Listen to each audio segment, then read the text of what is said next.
Hello, thank you for joining us. Yesterday, the abortion statistics were released by the UK government for the period of January to June last year, covering England and Wales. Now, let me tell you, these figures are shocking. So we've invited Rachel Mackenzie from the post-abortive ministry, Rachel's Vineyard, into our studio today to discuss these figures with us.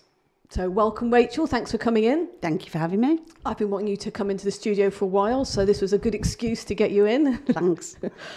So as I said, I found these figures shocking. Now, I was expecting the figures to be high, if I'm honest, but wow, when I looked at them, this is really high. So just to share, for the period of 6 months, there were 123,219 abortions just for a 6-month period. And just to compare that to the previous year, that would have been 105,488. So we've gone up by nearly 17,000 for a period of 6 months. I mean, what were your thoughts on looking at these statistics? Just shocking, even though, like yourself, I expected them to go up, but I never expected them to go up that much. You know, I think it was 17%, that it's gone up. And I think about, the poor souls that we've lost, but how many women and men are now affected by the trauma of abortion? And I'm quite scared, really, because I think of Rachel's Vineyard and the support we offer, but I don't think we're going to be able to meet the need if we don't grow quicker and faster to meet the demand that we're going to have in the future. That's interesting. Have you been having more people contacting you recently? Do you think, have you noticed that in the contacts you've had? Definitely, especially with pills by post. That people are seeing the reality of what abortion is, that it's not ending a pregnancy and ending a life. And women are now ringing me up so traumatised because they're seeing their own children. Do you think this then has played a part in this dramatic increase? I mean, what are your thoughts on why this is such a huge jump from one year to the next? Yeah, I think, first of all, pills by post, definitely, because this now means you can just make a phone call.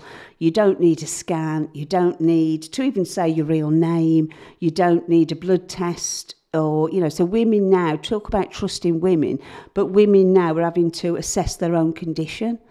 And, they just send the pills through the post. So this is the easiest way of women not making great choices. Yeah. And it's interesting, isn't it? Because even those who support abortion would usually say that they recognise, this is a big decision for women to make. Women don't make it lightly. And yet we've made it so easy. And I know, like you, often I've talked to women who've been through abortions, and they themselves would have said that they were taken aback at how easily these pills were offered them, without ever even, a proper sort of counselling session first or anything. It's almost like, let's tick this box and here you are. Absolutely. And it's like, if you want to go on Amazon and buy some vitamin pills, but these are just abortion pills that, you can just swallow 2 and your life's back to normal. But your life isn't back to normal, and all the healthcare has been taken out. I know that the pro-aborts keep arguing, do we want to go back to the back streets? But that's where we're at. That's exactly where we're at today.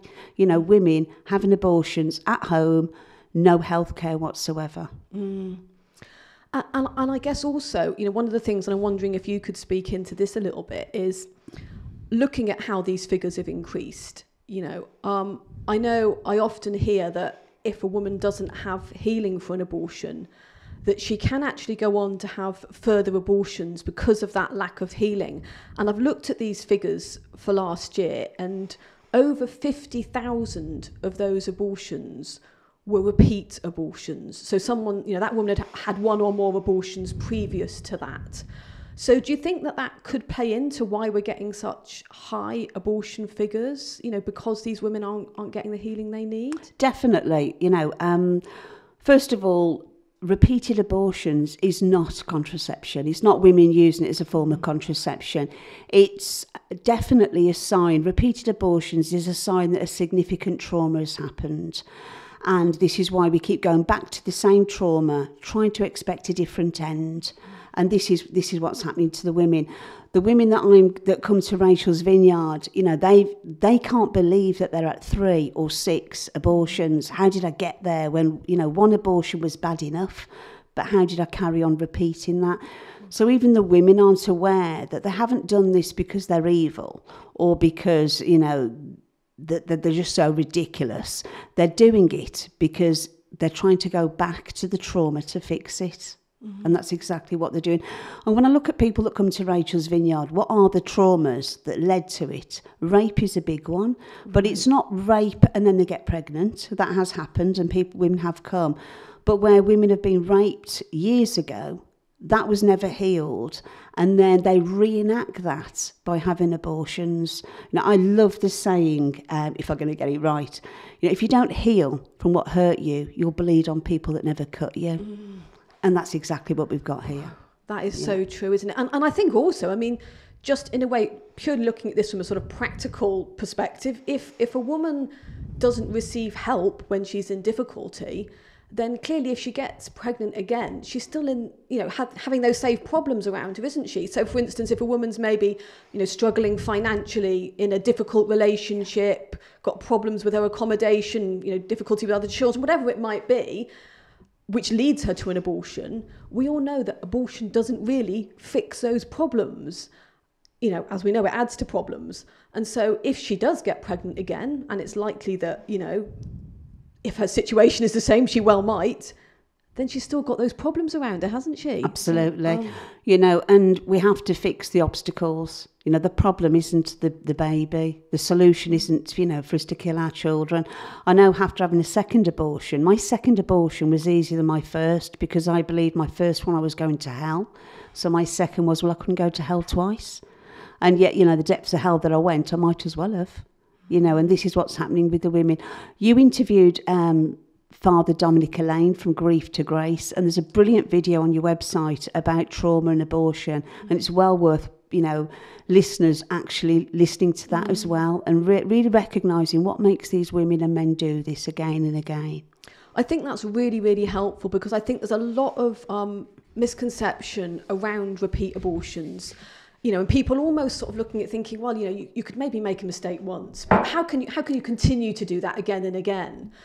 And like you say, we really need to try and understand what's going on here. I mean, I know from the amount of women that I've had the privilege of interviewing and talking to, that a lot of them really lose their sense of self-worth after that abortion. And unless somebody or something helps them to build that back up again, like you say, it's almost a case of, I don't care what happens to me now. What does it matter? You know, I'm worthless. Absolutely. Which is so far from the truth that it kind of brings you to tears when you see, you know, I was interviewing the most beautiful lady who'd had, you know, multiple abortions. And I think she recognised that. She said she just felt absolutely cheap at the end of it all until she'd found that healing again and recognised in a way, you know, how beautifully she was made as a woman and how valuable she was before God. You know? Absolutely. You know, the amount of women as well that ring me up and will say, I've had an abortion. And I always say, well, just so you know, I know where you're coming from, I've had 2. And then they go, actually, I've had multiple. You know, that they can say one, but they can't say any more because they believe the lie that they've committed the unforgivable. You know, the sin that Jesus didn't die on the cross for. And being able to openly say how many there are. I know that we work really closely with priests, and I was recently speaking to a group of priests, and I said, when a woman comes to confession and says, I've had an abortion, ask her how many. Because, you know, I know for myself, when I first confessed it, which actually was to my mum, I only told her about 1. And as I left the room, I went, actually, it was 2. 1, 2, 7, what was the number? Yeah. You know. And I think while we're on this topic of looking at repeat abortions, again, looking at those statistics for last year, there was another aspect which I can't say it kind of surprised me, but it was deeply saddened me. You know, it lists on those statistics, you know, how many abortions those women have had. So, for instance, if a woman's seeking an abortion, they'll say how many previous abortions she's had. And the amount of women who'd had 8 or more abortions previously. There was 53 women who had had at least 8 previous abortions. One of those women was aged 18 to 19, 3 of them aged 20 to 24. I mean, how are we failing these women? And also, I mean, what's been covered up there? You know, how many of those women have been abused? You know, when I think about the women that I've supported where, you know, they've become pregnant by their fathers or their uncles and going to an abortion centre, basically just got rid of the evidence as well as their child. That this is exactly my concern. If you've got a young woman of 18 to 19 years old and she's on at least her 8th abortion, do we really think that giving her another abortion is somehow helping this woman in any way, shape or form? Even if it's somebody who doesn't recognise the humanity of the child fully, clearly this can't be a good thing for a woman. Absolutely. You know, and I know as pro-lifers, a lot of people are maybe spurred on by the humanity of the child, but when we look at the damage that abortion is inflicting on women, you know, if we look at medical abortions, which is the most common method of abortion now, I think it accounts for about 90% of all abortions. You know, statistics have shown that about 1 in every 17 of these women end up in hospital with complications. So apart from, like, you know, we've talked about maybe some of the sort of psychological or emotional effects of that, physically, it can be really damaging for women, can't it? Absolutely. I mean, on a personal level, you know, I couldn't have children after my second abortion. I actually now see that was a bit of a blessing, obviously not by BPAS or any of those, but by God, because my behaviour wasn't changing. And if nothing changes, nothing changes. Otherwise, I'd be sat here saying, I've had 17 abortions, you know, because I didn't know a way out of that cycle. But we've got to do better for women and real healthcare. How's that healthcare? Yeah. And another aspect that I've been looking at, which again has come out in the statistics, which I think helps demonstrate how traumatic this is for women, is looking at the amount of late-term abortions there are. I think there was 29 abortions that were over 32 weeks. I mean, can you imagine women having to go through, well, not having to go through this, but going through this, and I presume they must see the results of this abortion? Well, I mean, the majority of them would have to go into labour, you know, and of course, you know, they're going to see the reality unless they turn away. But even if they turn away, their body knows, their spirit knows. They do know deep down. And it's, again, late-term abortions isn't a woman thinking, well, I can just do what I want with my body. It's because they're hoping the problem will just go away. You know, I know my first abortion was very close to the 24 weeks. I've no idea how close. But they were very worried and had to get me in quickly. But for me, I just wanted that problem to go away, and it wasn't going away. So this is what a lot of the women might be doing.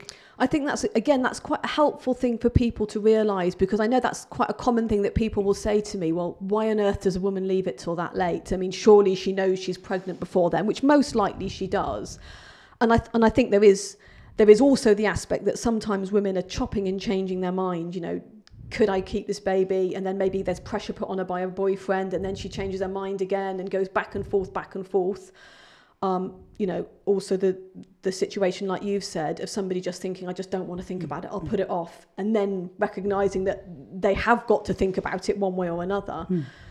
So we can see there's all sorts going on. It's not just as simple as a woman thinking, oh, I won't have an abortion till I'm 30 weeks pregnant. You know, that's not a conscious decision. Absolutely.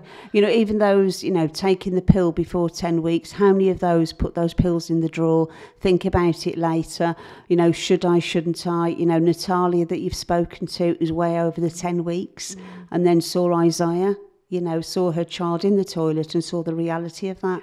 When you think of Carla, you know, 32 to 34 weeks, how many times has she gone forwards and backwards thinking, what can I do? Yeah, exactly. And like you say, you know, then this woman has the trauma of, and she's actually spoken of this, Carla has, of seeing that child and coming literally face to face with Lily. Yeah. And that's going to haunt her, isn't it? Absolutely. You know, yes, she's got a jail sentence. She's got, you know, that as a punishment.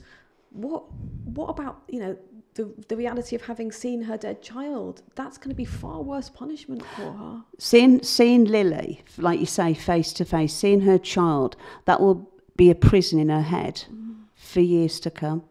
You know, and this is what I've always said, you know, that we've got to do better. You know, how on earth did BPAS manage to give somebody pills by post that was way over, you know, the time limit? Incredible. And the irony of it, that they've now deflected the attention away from themselves, rather than them being an inquiry into what on earth was an abortion provider doing, sending pills out to somebody this late in pregnancy.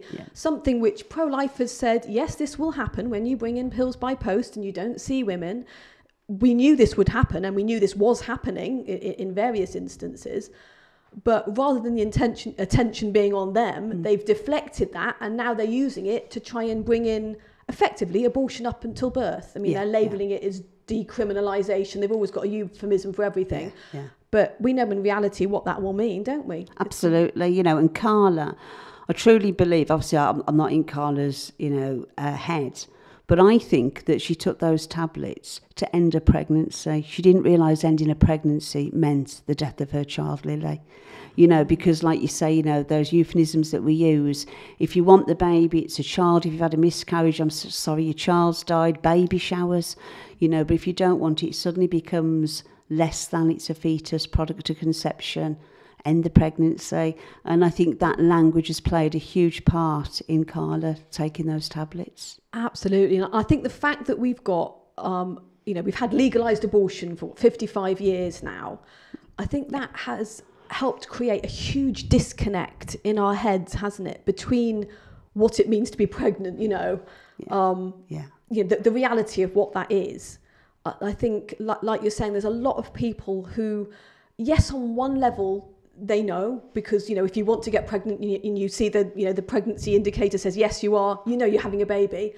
But it's almost like, well, if I don't want that, then suddenly it's not a baby anymore. And society has actually helped foster that crazy way of thinking, which is so totally illogical, that whether you want something or not affects the reality of whether it is or not. Absolutely. And when you think about, even, I know BPAS put a tweet out there saying, we got to do better for Carla. And actually it was the pro-aborts that went mad at BPAS and said this was a baby.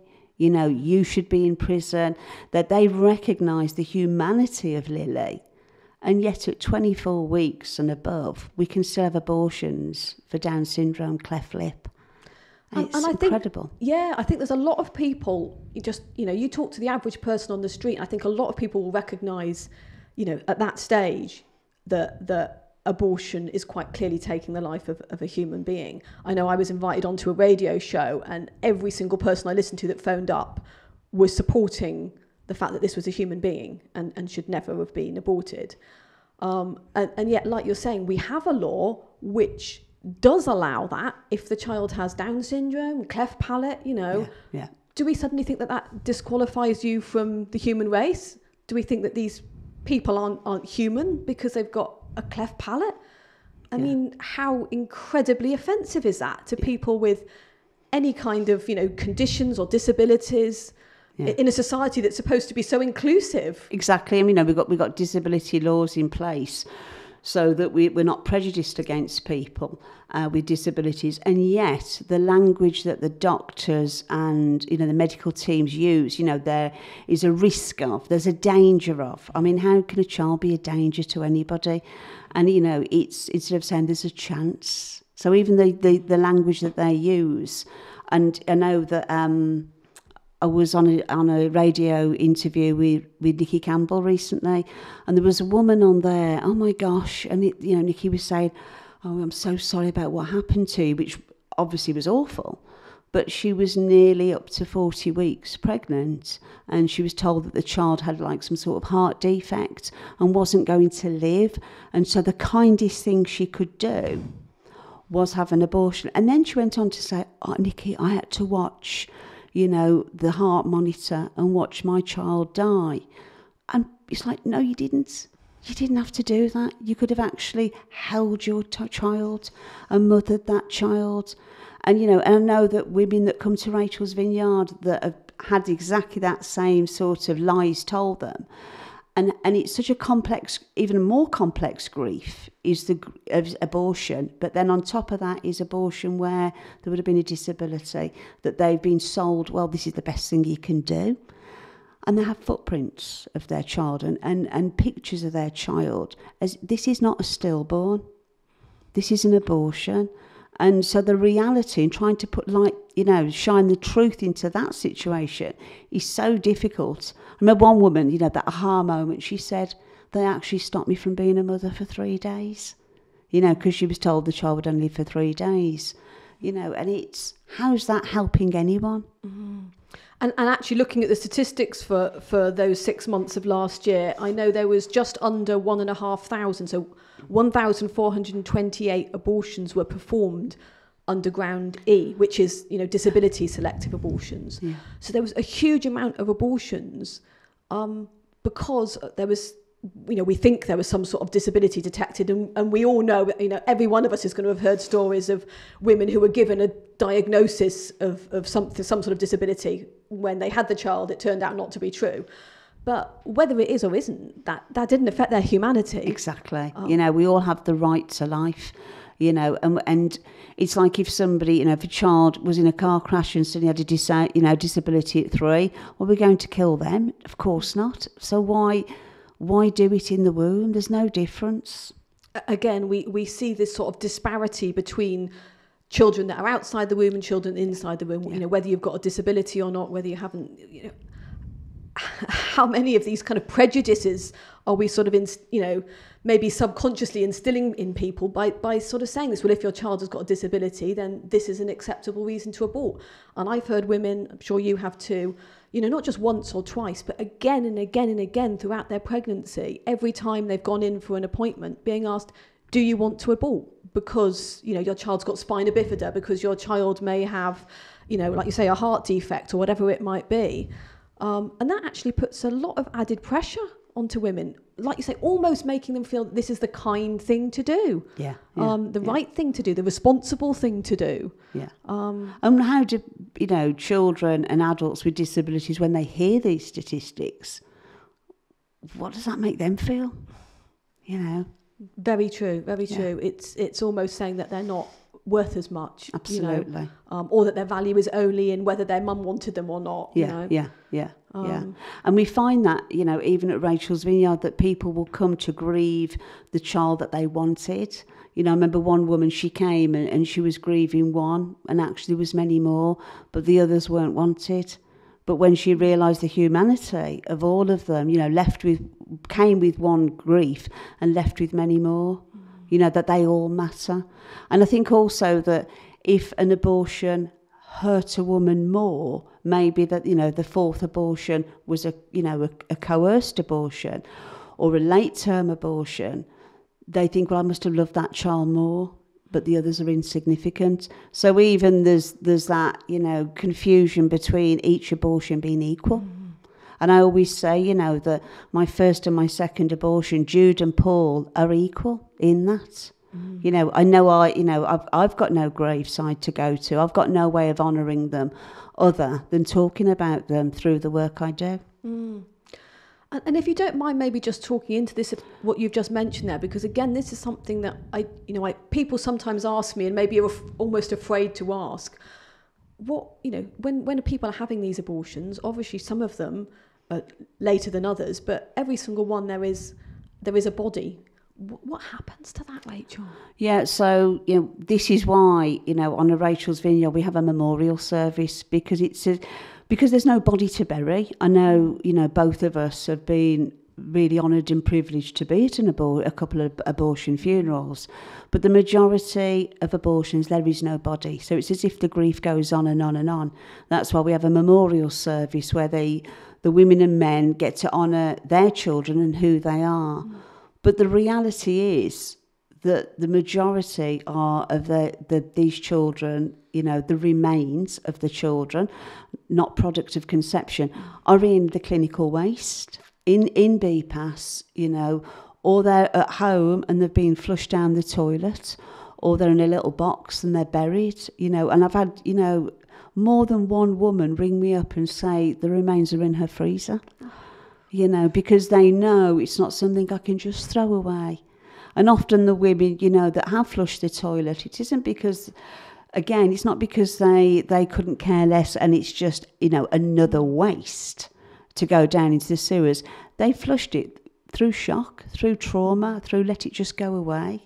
And we're somehow calling this healthcare. Absolutely, I know. So where do we go from here then, Rachel, to try and do anything to improve, you know, and make sure we don't get another repeat of these figures or even worse? Yeah, I mean, we're not, we're in this fight and we will win. But it's a battle that we all need to be part of. I've got an amazing, brave, close friend who's post-abortive. And she talks about, for years in this grief, she didn't even know it was grief or that she was grieving, but she was looking for something. And she realised she wasn't looking for something, she was looking for someone. So I think all of us need to think about that 123,219 and look at each one individually. And I think we need to grieve these and honour these and just keep fighting the good fight and always love with truth together. And as we just mentioned previously, that importance of directing people to healing. Absolutely. For the sake of the woman, yeah. But also, as we know, if they don't get healing, yeah. it's likely that another abortion will follow, or even more. So for the sake of their children as well, and their future children, we need to make sure women and men, of course, need to get that Absolutely. healing. Definitely. And just to say, as we bring this to an end, how sad it is when we look maybe more sort of nationally at what the response is. We see abortion providers pushing for national buffer zones, which we've had voted in now. So we've now got laws bringing in national buffer zones around abortion centres. So whilst, we've got record numbers of women going for an abortion because they believe that is their best viable option to end the life of their child, the people who are trying to offer them an alternative are being completely shut down and moved away. It's shocking, absolutely shocking. We've got to do better. I know we keep saying this, but we have to. We can't keep allowing, the next Lily to die. We've got to think about, the Judes and the Pauls and the Josephs and the Lilies, and always remember there's hope. Absolutely, yeah. And I think the importance of recognising that every single one of those figures, like you say, it's sometimes tempting to round it off, and I'm guilty of that myself. I know we've talked about this, haven't you, of sort of saying over 123,000. It's 123,219. Each individual one of those was a human being who lost their life, and each one of those was a woman who was failed by our system, failed by our society. And let's make sure us as individuals don't fail these women, that we do our bit in making sure that every woman is offered an alternative and every woman is pointed towards healing, and every man as well recognises his place in the pro-life movement and finds that healing if that's what they need as well. Absolutely. Well, thanks ever so much for joining us, Rachel, and thank you for the amazing work that you're doing with Rachel's Vineyard. Can you just remind people of your website details? Yes, so it's Rachel's Vineyard I can't remember it. It's rachelsvineyard.org.uk. Brilliant. Thanks ever so much for being with us today. No God bless. problem. Bye.